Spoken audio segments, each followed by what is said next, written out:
الحمد لله نحمده ونستعينه ونستغفره ونعوذ بالله من شرور أنفسنا ومن سيئات أعمالنا من يهده الله فلا مضل له ومن يضلل فلا هادي له وأشهد أن لا إله إلا الله وحده لا شريك له وأشهد أن محمدًا عبده ورسوله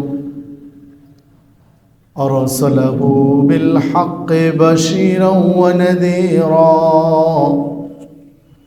وداعيا إلى الله بإذنه وسراجا منيرا أما بعد فإن خير الحديث كتاب الله وخير الهدي هدي محمد صلى الله عليه وسلم وشر الأمور محدثاتها وكل محدثة بدعة وكل بدعة ضلالة وكل ضلالة في النار. أعوذ بالله من الشيطان الرجيم. بسم الله الرحمن الرحيم. قاف والقرآن المجيد بل عجبوا أن جاءهم منذر منهم فقال الكافرون هذا شيء عجيب أإذا متنا وكنا ترابا ذلك رجع بعيد قد علمنا ما تنقص الأرض منهم وعندنا كتاب حفيظ. وقال الله تعالى في موضع آخر الذي خلق الموت والحياة ليبلوكم أيكم أحسن أملا. وقال الله تعالى في موضع آخر يا أيها الذين آمنوا اتقوا الله حق تقاته ولا تموتن إلا وأنتم مسلمون. وقال الله تعالى في موضع آخر يا أيها الذين آمنوا اتقوا الله وكونوا مع الصادقين.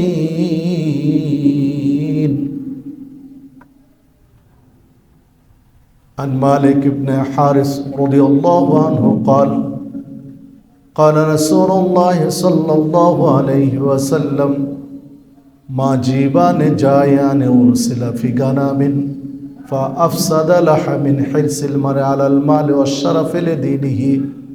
رواه الترمذي بإسناد حسن. وعن أبي هريرة رضي الله عنه قال قال رسول الله صلى الله عليه وسلم إن الله لا ينظر إلى صوركم وأموالكم ولكن ينظروا إلى قلوبكم وأعمالكم. رواه مسلم. অধ্যকার জুমা জামাতের মুসল্লিবৃন্দ, সর্বাগ্রে সেই মহান রব্বুল আলামিনের শুকরিয়া আদায় করি যাঁর অশেষ অনুগ্রহে সুস্থ শরীরে জুমার সালাতের জন্য মসজিদে উপস্থিত হওয়ার সুযোগ পেয়েছি। তাই সকলেই বলে আলহামদুলিল্লাহ। অতঃপর দরুদ এবং সালাম বর্ষিত হোক সর্বকালের সর্বশ্রেষ্ঠ মহামানব সৈয়দুল মুরসালিন খাতামুন নবিয়্যিন রহমাতুল্লিল আলামিন নবী মুহাম্মদুর রাসূলুল্লাহ সাল্লাল্লাহু আলাইহি ওয়াসাল্লামের প্রতি। সম্মানিত মুসল্লিবৃন্দ, আমি আপনাদের সামনে সূরা মুলক এর 2 নম্বর আয়াত তেলাওয়াত করেছি, পাশাপাশি আরও কয়েকটি আয়াত তেলাওয়াত করেছি। রাসূলুল্লাহ সাল্লাল্লাহু আলাইহি ওয়াসাল্লামের বাণীর মধ্য থেকে 2-1টি হাদিস পেশ করেছি। এর আলোকে আজকে আমার আলোচনার বিষয় পৃথিবী একজন মুসলিমের জন্য পরীক্ষা কেন্দ্র। উল্লেখিত বিষয়ের উপরে কোরআন মাজিদ, সহিহ হাদিস, প্রাসঙ্গিক কিছু কথা বলে আলোচনার ইতি টানবে ইনশাআল্লাহ। ওমা তৌফিকে ইল্লা বিল্লাহ আলাইহি তাওয়াক্কালতু ওয়া ইলাইহি উনীব। সম্মানিত মুসল্লিবৃন্দ, এই পৃথিবীতে আল্লাহ রাব্বুল আলামিন আপনাকে আমাকে পাঠিয়েছেন। আল্লাহ রাব্বুল আলামিনের সৃষ্টি জগতের মধ্যে, সকল সৃষ্টির মধ্যে সবচেয়ে নিপুণ সৃষ্টি, যত্নের সৃষ্টি হচ্ছে মানুষ। যা সূরা সদ 75 নম্বর আয়াতে আল্লাহ রাব্বুল আলামিন উল্লেখ করেছেন। আদম আলাইহিস সালামকে সৃষ্টি করার পরে ফেরেশতাদেরকে নির্দেশ দিয়েছিলেন ফেরেশতারা যেন আদম আলাইহিস সালামকে সিজদা করে। আল্লাহ রাব্বুল আলামিনের এই নির্দেশ সমস্ত ফেরেশতা মেনে নিলেও আজাজিল শয়তান মেনে নেয়। তখন আজাজিল শয়তানকে লক্ষ্য করে বলেছিলেন, ইয়া ইবলিস মা মানাআকা আন তাসজুদা লিমা খলাকতু বিয়াদাইয়া। ইবলিস, যাকে আমি 2 হাত দিয়ে সৃষ্টি করেছি তাকে সিজদা দিতে তোকে কে নিষেধ করলো, কে বারণ করলো, কেন সিজদা দিলি না? এই আয়াতে স্পষ্ট বোঝা যায় মানুষকে আল্লাহ রাব্বুল আলামিন তাঁর নিজ হাতে এবং 2 হাত দিয়ে সৃষ্টি করেছেন। আল্লাহ রাব্বুল আলামিন লিমা খলাকতু বিয়াদাইয়া, যা দ্বিবচনের শেখা, যে 2 হাত দিয়ে সৃষ্টি করেছে। এই দৃষ্টিকোণ থেকে মানুষ নিপুণ সৃষ্টি, যা আল্লাহ রাব্বুল আলামিন সূরা 3 মধ্যে উল্লেখ করেছেন। লাকাদ খলাকনাল ইনসান ফি আহসানি তাকওয়িম। আল্লাহ রাব্বুল আলামিন বলেন যে আমি মানুষকে সর্বোত্তম অবয়বে সৃষ্টি করেছি। সর্বোত্তম অবয়ব, সর্বোত্তম অবকাঠামো, সর্বোত্তম স্ট্রাকচার দিয়ে আল্লাহ রাব্বুল আলামিন মানুষকে সৃষ্টি করেছেন। মানুষের যে আকৃতি, মানুষের যে সৌন্দর্য, মানুষের যে অঙ্গ প্রত্যঙ্গের সেটিং, সব কিছু মিলে একজন মানুষ এত সুন্দর যা পৃথিবীর অন্য কোনো প্রাণী এত সুন্দর নয়। সব কিছু মিলে ওভারঅল একটা মানুষের 3.5 হাত বডি, প্রত্যেকটা অঙ্গ প্রত্যঙ্গ, কোথায় কোনটা আল্লাহ রাব্বুল আলামিন স্থাপন করেছেন, সব মিলিয়ে মানুষকে আল্লাহ সবচেয়ে সুন্দর করে সৃষ্টি করেছেন। সে কথাই বলছেন যে লাকাদ খলাকনাল ইনসান ফি আহসানি তাকওয়িম। মানুষকে সর্বোত্তম অবয়বে সৃষ্টি করা হয়েছে। সম্মানিত মুসল্লিবৃন্দ, আল্লাহ রাব্বুল আলামিন সূরা বাইয়িনা 7 নম্বর আয়াতে উল্লেখ করেছেন, ইন্নাল্লাযীনা আমানু ওয়া আমিলুস সালিহাত। যারা ঈমান এনেছে এবং আমলে সালেহ করে, যারা ঈমানদার এবং সৎ আমল করে, উলাইকা হুম খায়রুল বারিয়া। তারা হচ্ছে সৃষ্টি জগতের মধ্যে শ্রেষ্ঠ। সৃষ্টি জগতের সর্বশ্রেষ্ঠ হলো যারা ঈমান আনে, পাশাপাশি আমলে সালেহ করে। ঈমানদার এবং সৎ আমল করে, এই লোকগুলোই সৃষ্টি জগতের শ্রেষ্ঠ। যদিও বা আমাদের ধ্যান ধারণা, সমাজের কিছু কথা, আলোচকদের কিছু আলোচক সমাজে ছড়িয়ে আছে যে মানুষ আশরাফুল মাখলুকাত, মানুষ সৃষ্টির শ্রেষ্ঠ জীব। ঠিক আছে কথাটি, তবে ঢালাওভাবে নয়, আমভাবে নয়। আমভাবে সারা পৃথিবীর মানুষ সৃষ্টির শ্রেষ্ঠ নয়, আমভাবে নয়। সৃষ্টির শ্রেষ্ঠ ওই মানুষগুলো যারা ঈমান এবং আমলে সলেহ এর মধ্যে রয়েছে। ঈমান এনেছে, আমলে সলেহ করে, এই লোকগুলো পৃথিবীর শ্রেষ্ঠ, আশরাফুল মাখলুকাত। যারা ঈমান আনেনি বা আমলে সলেহ করে না, তারা সৃষ্টির শ্রেষ্ঠ নয়। যা সূরা বাইয়িনাতের 6 নম্বর আয়াতে আল্লাহ রাব্বুল আলামিন উল্লেখ করেছেন, ইন্নাল্লাযীনা কাফারু মিন আহলিল কিতাব ওয়াল মুশরিকিন। আহলে কিতাবদের মধ্যে, ইহুদি খ্রিস্টানদের মধ্যে যারা কাফের কিংবা যারা মুশরিক, যারা কাফের কিংবা মুশরিক। কাফের মানে যারা আল্লাহকে অস্বীকার করে, পরকালকে অস্বীকার করে, আখেরাতকে অস্বীকার করে, তাকদীর এর ভালো মন্দকে অস্বীকার করে, নবী রাসূলকে অস্বীকার করে, কোরআনুল কারীম সহ আসমানি কিতাবগুলোকে অস্বীকার করে। এই লোকগুলো হচ্ছে কাফের। ইসলামের বিধি বিধান, ইসলামের নীতি আদর্শ, হুকুম আহকামকে অস্বীকার করে, এই লোকগুলো কাফের। আল্লাহ রাব্বুল আলামিন বললেন যারা কাফের, নাস্তিক, বেদিন এবং যারা মুশরিক। মুশরিক মানে যারা আল্লাহ রাব্বুল আলামিনের সাথে কোনো ব্যক্তি বা কোনো বস্তুকে অংশীদার করে। আল্লাহ রাব্বুল আলামিনের যে সম্মান, তার যে মর্যাদা, তার যে ক্ষমতা, পাওয়ার, এইগুলোতে কোনো ব্যক্তি বা বস্তুকে অংশীদার বানায়, এই লোকগুলো হচ্ছে মুশরিক। তো আল্লাহ রাব্বুল আলামিন বললেন যারা কাফের কিংবা যারা মুশরিক, এই লোকগুলো জাহান্নামে অবস্থান করবে, স্থায়ীভাবে জাহান্নামে থাকবে। উলাইকা হুম শাররুল বারিয়া, এরা হচ্ছে সৃষ্টি জগতের মধ্যে নিকৃষ্ট সৃষ্টি। এই কথাটিকে তো মানুষকে উদ্দেশ্য করে বলেছেন, পাশাপাশি উদ্দেশ্য নিতে পারে জিন। জিন এবং মানুষ, এই দুই শ্রেণীর ব্যক্তিকে কেন্দ্র করে আল্লাহ রাব্বুল আলামিন কিন্তু এই কথাটি বলেছেন যে কাফের কিংবা মুশরিক এই লোকগুলো হচ্ছে সৃষ্টি জগতের মধ্যে নিকৃষ্ট। ঈমান এনেছে, সৎ আমল করে, সঠিক আমল করে, এই লোকগুলো হচ্ছে সৃষ্টি জগতের শ্রেষ্ঠ। আল্লাহ রাব্বুল আলামিন সূরা জারিয়াত 56 নম্বর আয়াতে উল্লেখ করেছেন, আমি মানুষ এবং জিনকে সৃষ্টি করেছি, ওমা খলাকতুল জিন্না ওয়াল ইনসা, জিন এবং মানুষকে সৃষ্টি করেছি ইল্লা লিয়াবুদুন, কেবল আমার ইবাদতের জন্যই।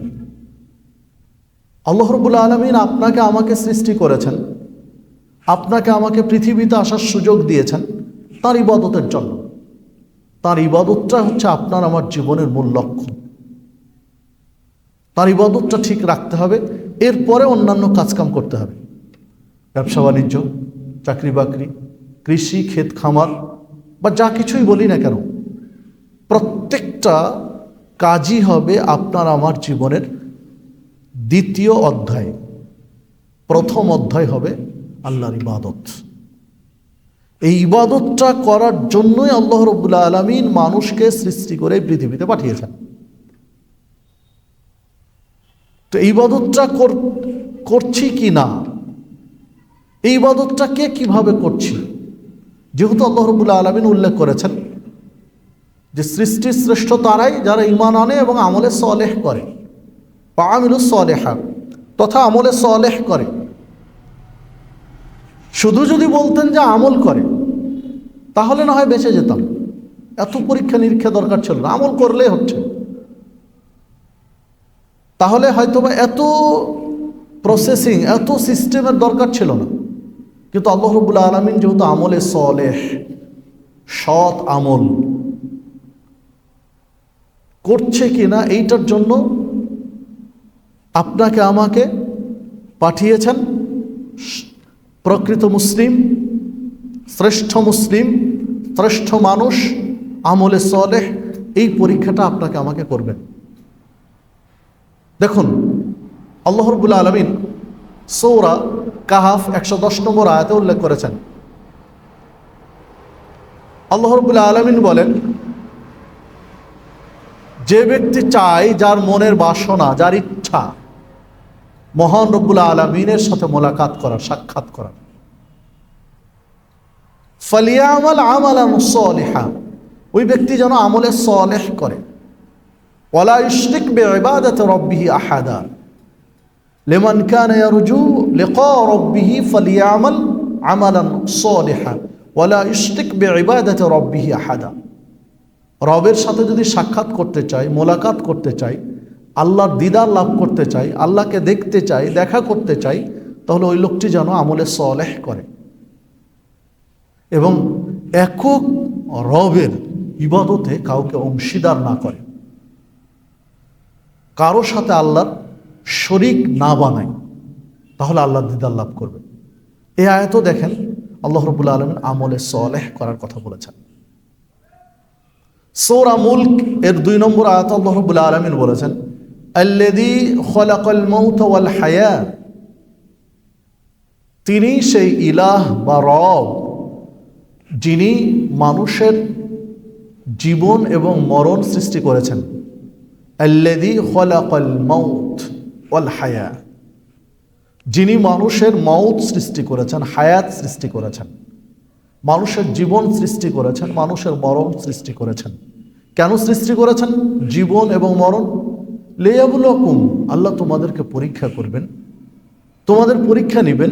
আইয়ুকুম আহসানু আমালা, তোমাদের মধ্যে সর্বোত্তম আমলকারী কে, সবচেয়ে ভালো আমলকারী কে, সবচেয়ে সুন্দর আমলকারী কে, এই পরীক্ষা নেবেন। এই জন্যই তিনি জীবন এবং মরণ সৃষ্টি করেছেন। তাহলে আপনার আমার জীবন আল্লাহ সৃষ্টি করেছেন, আপনার আমার মৃত্যু আল্লাহ সৃষ্টি করেছেন। কেন সৃষ্টি করেছেন? যে আল্লাহ রাব্বুল আলামিন আপনাকে আমাকে পরীক্ষা নেবেন। কি পরীক্ষা নেবেন? যে কে শ্রেষ্ঠ আমলকারী, কে সর্বোত্তম আমলকারী, তার পরীক্ষা নেবেন। সম্মানিত উপস্থিতি, এই পরীক্ষার কেন্দ্রেই কিন্তু আপনি আমি আছি, এই পরীক্ষার কেন্দ্রেই কিন্তু আপনি আমি আছি। দেখুন, একটি বছর আমাদের জীবন থেকে হারিয়ে গেল, 2025 সাল। আজকে পা রেখেছি 2026 সালে। 2026 সালের আজকে 2 তারিখ। 2025 সালে 52টি খুতবা পার হয়ে গেছে। 2026 সালের আজকে প্রথম খুতবায় আমরা পদার্পণ করেছি। 2025 সাল সারা বাংলাদেশে যত শিক্ষা প্রতিষ্ঠান আছে, যত শিক্ষা প্রতিষ্ঠান আছে সারা বাংলাদেশে, যাদের শিক্ষা কার্যক্রম জানুয়ারি টু ডিসেম্বর, জানুয়ারি থেকে ডিসেম্বর পর্যন্ত শিক্ষাবর্ষ, তাদের প্রত্যেকটা প্রতিষ্ঠানের পরীক্ষা হয়ে গেছে ডিসেম্বর 2025-এ। কেন পরীক্ষা হয়েছে? একটা ছাত্রকে কি পড়াশোনা করিয়েছে ওস্তাদ, শিক্ষক কি পড়িয়েছেন, ছাত্র কি পড়েছে, তার একটা মূল্যায়ন করার জন্য, তার ওই পরীক্ষা তাকে মূল্যায়ন করার জন্য, যে সারা বছরে সে কি শিখেছে, কি শিখলো সারা বছরে। এর আলোকে বার্ষিক পরীক্ষা হলো। পরীক্ষায় তার স্থান নির্ধারণ হবে, কে ফার্স্ট, কে সেকেন্ড, কে থার্ড, কে ফোর্থ, কে ফিফথ, এইভাবে একটার পর একটা তার গ্রেড, তার স্থান নির্ধারণ হবে। প্রতিষ্ঠান তাকে পুরস্কার দিবে, পুরস্কৃত করবে। নিঃসন্দেহে যে ফার্স্ট হবে তার পুরস্কার সবচেয়ে ভালো হবে, এটি স্বাভাবিক। অনেকে ফেল করবে। তাহলে একটা প্রতিষ্ঠানের সারা বছরের ক্যালকুলেশন হবে বার্ষিক পরীক্ষায়। পরীক্ষা হবে তার মূল্যায়নের জন্য। এইটা যদি বুঝি তাহলে এই আয়াতটাও বোঝা আপনার আমার জন্য সহজ। আল্লাযী খালাকাল মাউতা ওয়াল হায়া লিয়াবলুয়াকুম আইয়ুকুম আহসানু আমালা। তিনি তোমাদের জীবন সৃষ্টি করেছেন, মৃত্যু দিয়ে সৃষ্টি করেছেন। কেন? লিয়াবলুয়াকুম, তিনি তোমাদেরকে পরীক্ষা করবেন। আল্লাহ তোমাদেরকে পরীক্ষা করবেন। কি পরীক্ষা করবেন? আইয়ুকুম আহসানু আমালা, সবচেয়ে সুন্দর আমলকারী কে, শ্রেষ্ঠ আমলকারী কে, এই পরীক্ষা নেবেন। একটি বছর পাড়ি দিয়েছি, একটি বছরে সবচেয়ে সুন্দরভাবে সালাত পড়েছি কিনা। 52টি জুমা ছিল, 52টি জুমায় উপস্থিত হয়েছে কিনা। 52টি জুমায়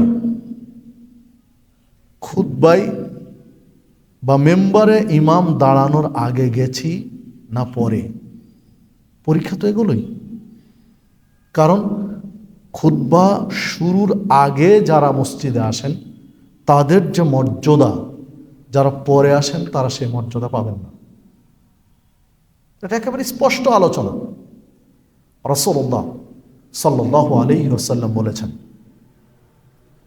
ফেরেশতাগণ রেজিস্টার, দফতর নিয়ে মসজিদে অবস্থান করেন। জুমার দিন প্রথম ব্যক্তি যে মসজিদে প্রবেশ করে তার আমলনামায় একটি উট কুরবানির নেকি লেখা হয়। এইভাবে গরু, ছাগল পর্যায়ক্রমে আমলনামায় লেখা হয়। একটা পর্যায়ে এসে ইমাম খুতবায় দাঁড়ানোর আগ পর্যন্ত যে মানুষগুলো মসজিদে প্রবেশ করেছেন তাদের রেজিস্টারে, দফতরে তালিকাভুক্ত করা হয়, নাম লেখা হয়। যখন খুতবায় ইমাম সাহেব মেম্বারে বসে গেলেন, মুয়াজ্জিন আজান শুরু করলেন, আল্লাহু আকবার, আল্লাহু আকবার, তখন ফেরেশতারা তাদের রেজিস্টারটা বন্ধ করে দেন, তাদের খাতা, তাদের দফতরটা বন্ধ করে দিয়ে তারাও খুতবায় মনোনিবেশ করেন। এই হাদিস স্পষ্ট প্রমাণ করে যে মানুষগুলো খুতবা শুরুর পরে আসলেন তারা ফেরেশতাদের এই যে স্পেশাল একটা মর্যাদা, জুমা কেন্দ্রিক রেজিস্টারভুক্ত নেকির একটা স্তর তাদের লেখা হচ্ছে পর্যায়ক্রমে একটার পর একটা, এইটা থেকে বঞ্চিত হলেন। তার দায়িত্ব পালন, জুমার যে দায়িত্ব সালাত, সেটা হয়েছে নিঃসন্দেহে, কিন্তু স্পেশালিটি, ভিন্ন কিছু বৈশিষ্ট্য, ভিন্ন কিছু ফজিলত ছিল, সেটা থেকে তিনি মাহরুম হয়েছেন। এটাও তো পরীক্ষা নেবেন আল্লাহ রাব্বুল আলামিন, যে বান্দা শ্রেষ্ঠ সর্বোত্তম আমলকারীকে, এটা পরীক্ষা নেওয়ার জন্য আমি তোমাদেরকে সৃষ্টি করেছি, জীবন এবং মরণ। তো আপনি একটা বছর হারিয়ে দিয়েছেন জীবন থেকে, একটা বছর আপনি কি করেছেন, আপনার সেই আমল নামে কি লেখা হবে না? অবশ্যই। এটাও তো পরীক্ষা। এই পরীক্ষায় তো আপনাকে আমাকে আল্লাহ রাব্বুল আলামিন ফেলে রেখেছেন। যে বছরে এই যে 52টি জুমা, কয়দিন আমি আগে আসতে পেরেছি, কয়দিন আমি পিছনে পড়েছি। 365 দিনের একটি বছর, 365 দিনের কয়দিন আমি সালাত পড়েছি আর কয়দিন পড়িনি। 5 ওয়াক্ত সালাত কয়দিন আমি জামাতে আদায় করতে পেরেছি আর কয়দিন জামাতে আদায় করতে পারিনি। কয়দিন আমি তাকবীরে উলা, প্রথম তাকবীর আদায় করেছি, কয়দিন পারিনি। কয়দিন আমার কাজা হয়েছে, এগুলোই তো হিসাব। লিয়াবলুকুম আইয়ুকুম আহসানু আমালা, সর্বোত্তম আমলকারী কে, এই পরীক্ষা নেবেন। পরীক্ষা তো এগুলোই, এগুলো তো আপনার আমার হিসাব নিকাশ হচ্ছে প্রত্যেকটা বছরে। বছর পার করে নতুন বছর শুরু করলাম, 31st নাইট, বর্ষবরণের জন্য নানান আয়োজনে আতশবাজি করে বর্ষবরণ করলাম। এই জন্য কি আপনার আমার এই জীবন এবং মরণ আল্লাহ দিয়েছেন? আতশবাজি করার জন্য? অমুসলিমদের সংস্কৃতি, ইহুদি খ্রিস্টানদের সংস্কৃতি পালন করার জন্য কি আল্লাহ রাব্বুল আলামিন আপনার আমার জীবন মরণ দিয়েছেন? নিঃসন্দেহে না। দিয়েছেন তার ইবাদত ঠিক মতো করছে কিনা। আপনাকে আমাকে সৃষ্টি তো করেছেন তার ইবাদত করার জন্য। আপনি আমি সৃষ্টি হয়েছে তার ইবাদত করার জন্য, কারো গোলামি করার জন্য না, তার গোলামি করার জন্য। ইয়্যাকা না'বুদু ওয়া ইয়্যাকা নাস্তাঈন, যা প্রতিনিয়ত প্রত্যেকটা সালাতে, প্রত্যেকটা রাকাতে স্বীকৃতি দিয়ে থাকে। ইয়্যাকা না'বুদু, আল্লাহ তোমারই ইবাদত করি, তোমারই দাসত্ব করি, তোমারই গোলামি করি। ওয়া ইয়্যাকা নাস্তাঈন, আল্লাহ তোমার কাছে সাহায্য চাই। কি সাহায্য চাই? ইহদিনাস সিরাতাল মুস্তাকিম, যে তুমি আমাদেরকে সরল পথ দেখাও, জান্নাতের পথ দেখাও। তো এই স্বীকৃত দিচ্ছি, মাবুদ তোমারই গোলামি করি, তোমারই দাসত্ব করি, তোমারই ইবাদত করি, তোমার কাছেই চাই। সিরাতে মুস্তাকিম চাই। যদি তার কাছেই সব চাইবো, তারই গোলামি করব, তাহলে অমুসলিমদের সংস্কৃতি কেন আপনাকে আমাকে বেঁধে ফেলেছে? 31st নাইট পালন করব, বর্ষবরণ পালন করব, পহেলা বৈশাখ পালন করব, 16 ডিসেম্বর পালন করব, 21শে ফেব্রুয়ারি পালন করব, 26শে মার্চ পালন করব, বিবাহ বার্ষিক পালন করব, জন্মদিন পালন করব, মৃত্যুদিন পালন করব। এই দিবস পালনের জন্য তো আপনাকে আমাকে সৃষ্টি করা হয়নি। নিঃসন্দেহে সারা পৃথিবীর, বর্তমান পৃথিবীতে 800 থেকে 850 কোটি মানুষ বসবাস করে। প্রায় 850 কোটি মানুষ গোটা পৃথিবীতে বসবাস করে।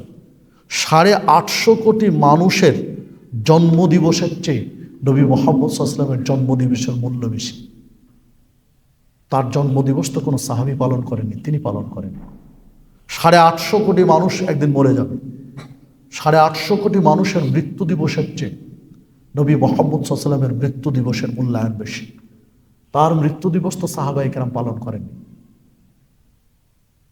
বর্ষবরণ যদি হিসাব করেন, তাহলে নবী মুহাম্মদ সাল্লাল্লাহু আলাইহি ওয়াসাল্লাম যে বছর হিজরত করেছিলেন, মক্কার কাফের মুশরিকদের অত্যাচারে অতিষ্ঠ হয়ে আল্লাহ রাব্বুল আলামিন নির্দেশ দিলেন, সেই নির্দেশের আলোকে মক্কা ছেড়ে মদিনায় চলে গেলেন। তাও স্বাভাবিকভাবে গিয়েছিলেন? জি না। রাতের আধারে, রাতের অন্ধকারে, মক্কার মানুষ যখন ঘুমে স্তব্ধ, নিঝুম রাত, অন্ধকার রাত, সেই রাত্রে খুব স্বাভাবিকভাবে, ধীর স্থিরভাবে আবু বকর রাদিয়াল্লাহু আনহুকে সাথে নিয়ে পালিয়ে গেলেন। রাতের আধারে পালিয়ে গেছেন নিজের এলাকা ছেড়ে, চলে গেলেন মদিনায়, মক্কা ছেড়ে মদিনায়।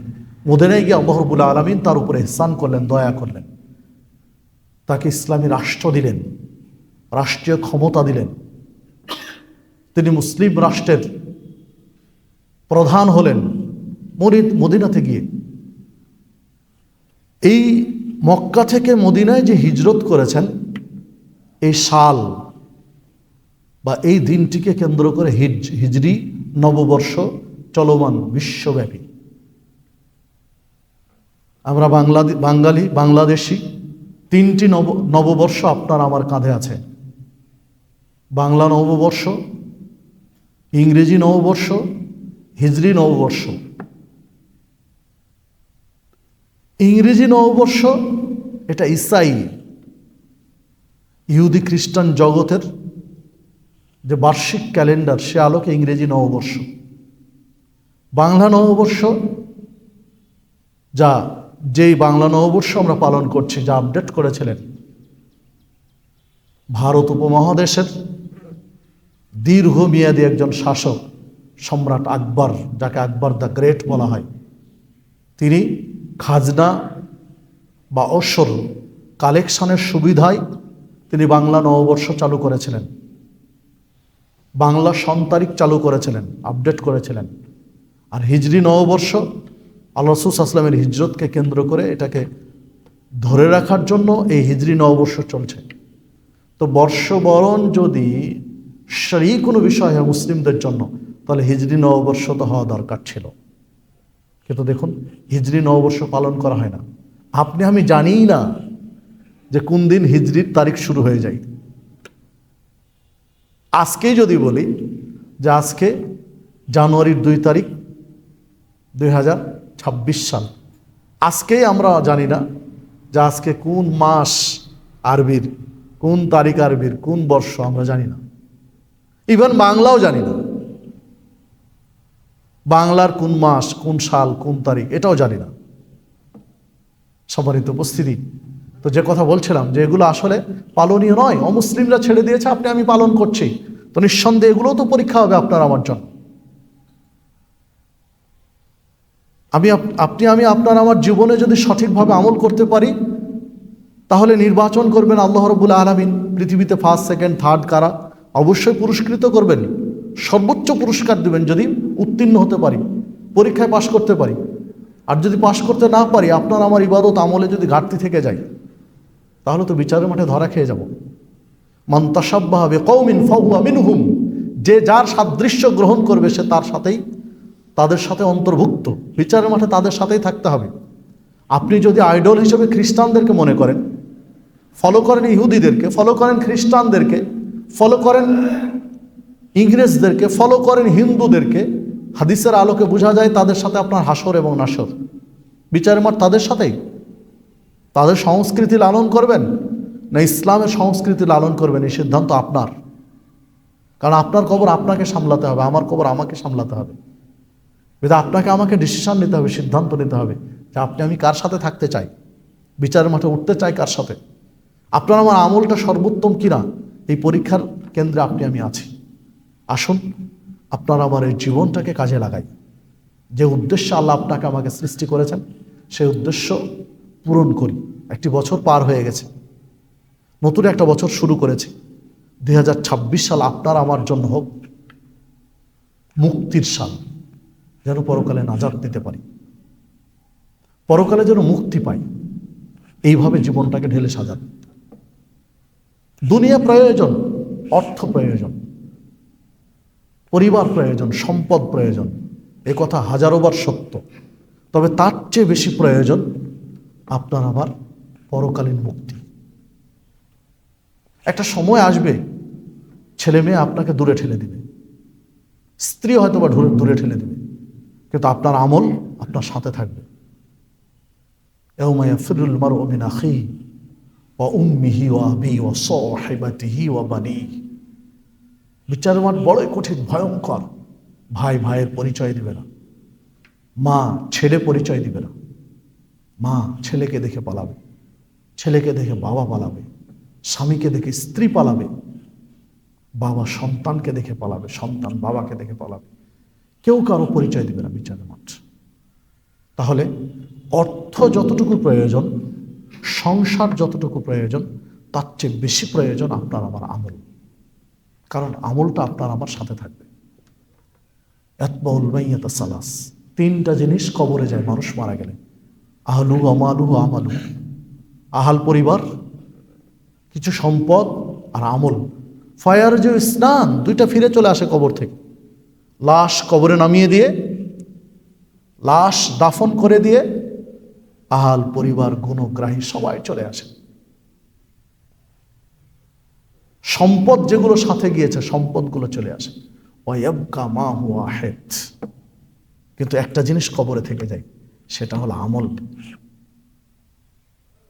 সম্মানিত উপস্থিতি, প্রসঙ্গতই উল্লেখ করি, আজ থেকে 2-3 দিন আগে বাংলাদেশের 3বারের প্রধানমন্ত্রী দুনিয়া থেকে বিদায় নিয়েছেন।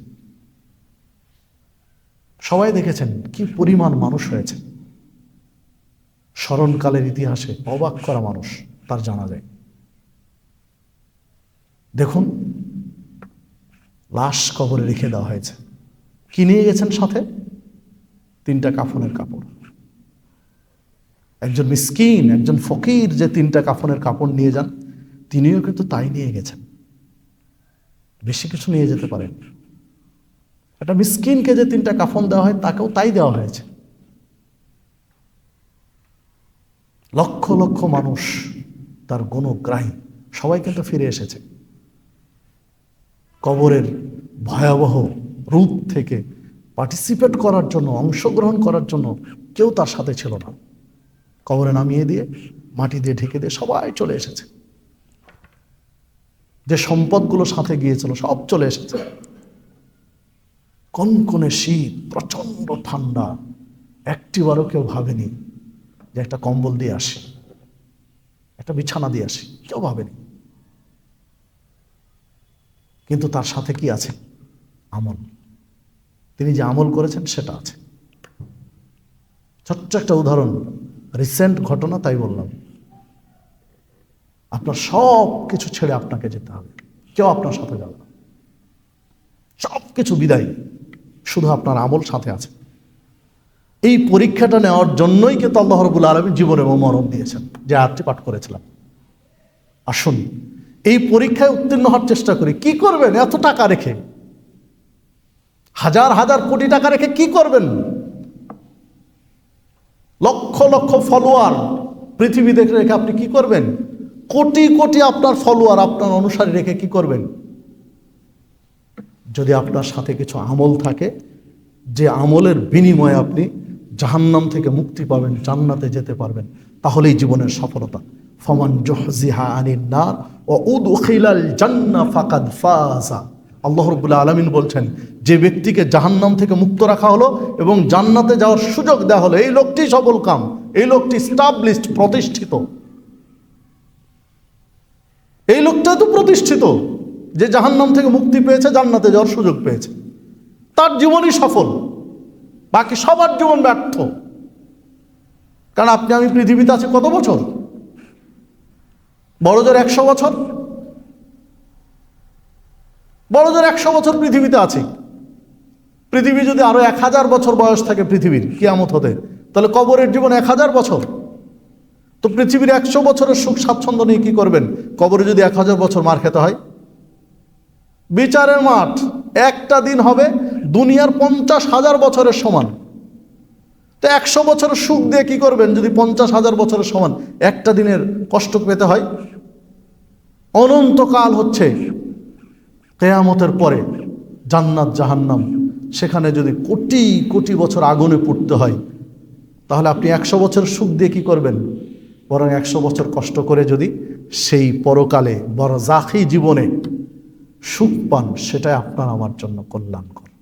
তার জন্য আপনার আমার জীবন গঠন করা দরকার, ছেলে মেয়েকে সেভাবে গঠন করা দরকার, পরিবারকে সেভাবে গঠন করা দরকার। আসুন, একটা বছর জীবন থেকে হারিয়ে দিয়েছি। সবাই জানি যে বয়স বাড়ে, সবাই বলি বয়স বাড়ে। জি না, বয়স বাড়ে না, বয়স কমে। বয়স আপনার আমার বাড়ে না, বয়স আপনার আমার কমে। আমার লাইফে যদি নির্ধারণ হয়ে থাকে, জানি না আমার বয়স কত, এটা কেউ জানে না। আমার বয়স যদি আল্লাহ রাব্বুল আলামিনের পক্ষ থেকে নির্ধারণ হয়ে থাকে 80 বছর, তাহলে 2025 সাল হারিয়ে গেছে, মানে আমার জীবন থেকে একটা বছর কমে গেছে। তাহলে আপনার বয়স আমার বয়স বাড়েনি, কমছে। 80 বছরের মধ্যে যদি আমার বয়স এখন 40 বছর হয়, তাহলে 25 সাল 41 বছর, কথার কথা। তাহলে 80 বছরের থেকে 141 বছর শেষ হয়ে গেল, আর আমার হাতে আছে 39 বছর, কথার কথা। 26 সাল চলে যাবে, মানে তখন আমার বয়স হাতে আছে 38 বছর। 27 সাল চলে যাবে, মানে আপনার আমার বয়স হাতে আছে কত? 37 বছর। তাহলে বয়স বাড়ছে না, বয়স কমছে। প্রতিনিয়ত মৃত্যুর দিকে ছুটে চলেছি। একটা সেকেন্ড কমে যাচ্ছে, মানে একটা সেকেন্ড মৃত্যুর দিকে আমি এগিয়ে গেছি। একটা দিন পার হয়ে গেছে, মানে একটা দিন মৃত্যুর দিকে এগিয়ে গেছি। একটা বছর পার হয়ে গেছে, মানে একটা বছর আমি মৃত্যুর দিকে এগিয়ে গেছি। মানে মৃত্যুর চূড়ান্ত ঠিকানায় আপনি আমি ছুটে চলেছি, মরণের দিকে ছুটে চলে আছি। তাই আসুন আমরা আগামী দিনের পাথেয় সঞ্চয় করি। তাজাওয়াদু, তোমরা পাথেয় সঞ্চয় করো। ফাইন্না যাদি তাকওয়া, তবে শ্রেষ্ঠ পাথেয় হচ্ছে আল্লাহ ভীতি, আল্লাহর ভয়, আল্লাহকে স্মরণ। সেই পাথেয় সঞ্চয় করি। আল্লাহ রাব্বুল আলামিন আপনাকে আমাকে সেই তৌফিক দান করুন। আল্লাহ রাব্বুল আলামিন আপনাকে আমাকে পরকালীন পাথেয় সঞ্চয় করার তৌফিক দান করুন। আল্লাহ রাব্বুল আলামিন আপনাকে আমাকে সিরাতে মুস্তাকিমের পথিক হিসাবে কবুল করেন।